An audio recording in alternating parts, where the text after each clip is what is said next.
Hello, നമസ്കാരം. Christmas ടൈമൊക്കെ അടുത്തല്ലോ അല്ലേ? അപ്പൊ എല്ലാവരും കേക്ക് ഉണ്ടാക്കുന്നതിന്റെയും ക്രിസ്മസിന്റെ തിരക്കുകളിലുമൊക്കെ ആയിരിക്കും എന്നറിയാം. അപ്പൊ ഞാൻ ഇന്ന് ക്രിസ്മസിന് ഒരു സ്പെഷ്യൽ ആയിട്ടൊരു വട്ടയപ്പം കൊണ്ടാണ് വന്നത് കേട്ടോ. വട്ടയപ്പം റവ കൊണ്ടാണ് ഉണ്ടാക്കുന്നത്. അരി അരക്കണ്ട, കുതിർക്കണ്ട, ഒന്നും വേണ്ട. അപ്പൊ നമുക്കതെങ്ങനെയാണ് ഉണ്ടാക്കേണ്ടതെന്ന് നോക്കാം. അതിനായിട്ട് ഒരു 250 ml കപ്പില് 1 കപ്പ് റവയാണ് എടുക്കുന്നത്. അതിനെ നമുക്കൊരു 10 മിനിറ്റ് വെള്ളം ഒഴിച്ച് വെക്കാം കേട്ടോ. ഒരുപാട് വെള്ളം ഒഴിച്ച് വെക്കണ്ട, ജസ്റ്റ് അത് മൂടി ഒരു ഇത്തിരി മുകളിലേക്ക് നിൽക്കുന്ന പോലെ വെള്ളം ഒഴിച്ച് വെച്ചാൽ മതി. ഇനി ഒരു 1/4 കപ്പ് അവിലാണ് എടുക്കുന്നത്. അവിലില്ല എങ്കിൽ നിങ്ങൾക്ക് ചോറ് ഉപയോഗിക്കാം. അതിനെയും ഇതുപോലെ തന്നെ വെള്ളം ഒഴിച്ച് ജസ്റ്റ് ഒന്ന് അടച്ചു വെക്കുന്നുണ്ട് ഒരു 10 മിനിറ്റ്. ഇനി നമുക്കൊരു 3 ടീസ്പൂൺ പഞ്ചസാര എടുത്തിട്ട്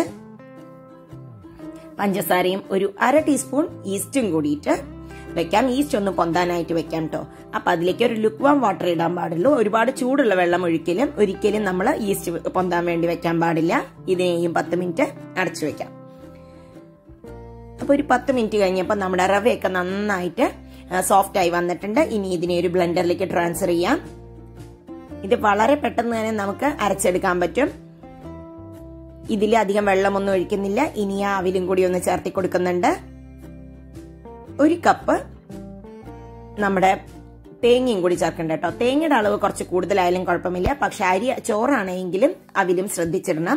ഇനി അതിലേക്ക് ഒരു 4 ടീസ്പൂണോളം പഞ്ചസാര ഇട്ട് കൊടുക്കുന്നുണ്ട്. പഞ്ചസാര കുറച്ച് മുന്നിലോട്ട് നിൽക്കുന്നതാണ് നല്ലത് കേട്ടോ. കുറച്ച് ഉപ്പും കൂടി നമുക്ക് ഇട്ട് കൊടുക്കാം. ഇപ്പൊ അരച്ചെടുത്തിട്ട് വരാം. നമുക്ക് നന്നായി ബ്ലെൻഡ് ചെയ്ത് വന്നിട്ടുണ്ട്. ഇനി അതിനെ ഒരു പാത്രത്തിലേക്ക് ട്രാൻസ്ഫർ ചെയ്യാം. അപ്പൊ ഇതില് പഞ്ചസാര കുറച്ച് മുന്നോട്ട് നിന്നാലേ ഇത് പൊന്തുമ്പോ നന്നാവുള്ളൂ. വേവുമ്പോ ഇതാ ഈസ്റ്റും നന്നായി പൊന്തി വന്നിട്ടുണ്ട്. അതിനെയും ഒന്ന് മിക്സ് ചെയ്ത് പഞ്ചസാരയും ഈസ്റ്റും കൂടി മിക്സ് ചെയ്ത് നമുക്ക് ആ മാവിലേക്ക് യോജിപ്പിച്ചെടുക്കാം. നന്നായി ഒന്ന് എല്ലാവിടെയും ആവുന്ന പോലെ നന്നായി ഒന്ന് മിക്സ് ചെയ്ത് കൊടുക്കാം. എന്നിട്ട് ഇതിനെ ഒരു 2 മണിക്കൂർ നമുക്ക് ഫെർമെന്റ് ചെയ്യാൻ വേണ്ടി പൊന്താൻ വേണ്ടി വെക്കാം. നമുക്ക് തണുപ്പുള്ള സ്ഥലമാണെങ്കിൽ ഫെർമെന്റ് ചെയ്യാൻ കുറച്ച് ടൈം എടുക്കട്ടോ. അപ്പൊ ഇതാ ഇനി അതിലേക്ക് 2 മണിക്കൂർ കഴിഞ്ഞപ്പോ ഞാൻ എടുത്ത് അതിലേക്ക് കുറച്ച് ഏലക്കായുടെ തരി കൂടിയിട്ട് മിക്സ് ചെയ്യുന്നുണ്ട്. ഒരുപാട് പുളിക്കാൻ വെക്കരുത് കേട്ടോ. വട്ടയപ്പത്തിനുള്ള മാവിന്റെ കൺസിസ്റ്റൻസി ഇതാ ഇതുപോലെ ആയിരിക്കണം. ഒരുപാട് തിന്നുമല്ല, ഒരുപാട് തിക്കുമല്ല. ഇനി ഒരു ട്രേ എടുത്തിട്ടുണ്ട്. അതിലേക്ക് നന്നായിട്ട് വെളിച്ചെണ്ണ തേച്ച് എല്ലാവിടേക്കും ആക്കിയതാണ്.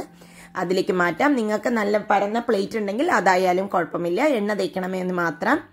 ഇനി ഇതിന്റെ മുകളിലേക്ക് കുറച്ച് ഉണക്കമുന്തിരി, പിന്നെ കുറച്ച് നമ്മുടെ കാഷ്യൂനട്ടും ഒക്കെ ഇട്ട് കൊടുക്കണം.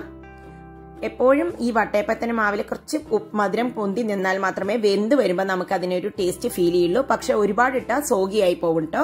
ഇനി ഞാനൊരു സ്റ്റീമറിൽ വെള്ളമൊക്കെ ഒഴിച്ച് വെച്ചിട്ടുണ്ട്. നമുക്ക് സ്റ്റീം ചെയ്തെടുക്കാം. ഇത് നന്നായിട്ട് ടൈം നമുക്ക് പെർഫെക്റ്റ് ആയി പറയാൻ പറ്റില്ല. പരന്ന പാത്രമാണെങ്കിൽ കുറച്ചും കൂടി ടൈം കുറഞ്ഞു കിട്ടും. ഇപ്പൊ ഇതാ നന്നായി ആയിട്ടുണ്ട്. ഒരു 20-25 മിനിറ്റ് കഴിഞ്ഞപ്പോ ഞാനൊന്ന് ജസ്റ്റ് ഒന്ന് കുത്തി നോക്കുന്നുണ്ട്. ഇപ്പൊ ഇതാ പെർഫെക്റ്റ് ആയി ആയിട്ടുണ്ട്. നമുക്കിതിനെ പാത്രത്തിലേക്ക് മാറ്റാം. ഇങ്ങനത്തെ ട്രേ ആയതുകൊണ്ട് മാത്രം ഞാനിങ്ങനെ തുറന്നു വെക്കുകയാണ്, ആവി പോവാനായിട്ട്. തണുത്തതിന് ശേഷം മാത്രമേ വട്ടയപ്പം എപ്പോഴും മുറിക്കാൻ പാടുള്ളൂ കേട്ടോ. ഇല്ല എങ്കിൽ ഉള്ളിലുള്ള സോഫ്റ്റ്നെസ് നമുക്ക് പെർഫെക്റ്റ് ആയി അറിയാൻ പറ്റില്ല. ഞാനിപ്പോ ഇത് കുറച്ചൊന്ന് തണുത്തപ്പോ ഒന്ന് കട്ട് ചെയ്ത് നോക്കുന്നുണ്ട്. എങ്ങനെയാണ് ഇതെന്നൊക്കെ അറിയാൻ വേണ്ടിയിട്ട്. ഇപ്പൊ നല്ല പെർഫെക്റ്റ് കൺസിസ്റ്റൻസിയില്, പെർഫെക്റ്റ് ഷേപ്പില്, നല്ല സോഫ്റ്റ് ആയിട്ടുള്ള സ്പോഞ്ച് പോലെയുള്ള ഒരു വട്ടയപ്പം റെഡി. അപ്പൊ എല്ലാവർക്കും ഇന്നത്തെ വിഭവം ഇഷ്ടപ്പെട്ടു എന്ന് ഞാൻ വിചാരിക്കുന്നു. അറിയിക്കുമല്ലോ. വീണ്ടും അടുത്ത വീഡിയോയിൽ കാണാം. ബൈ.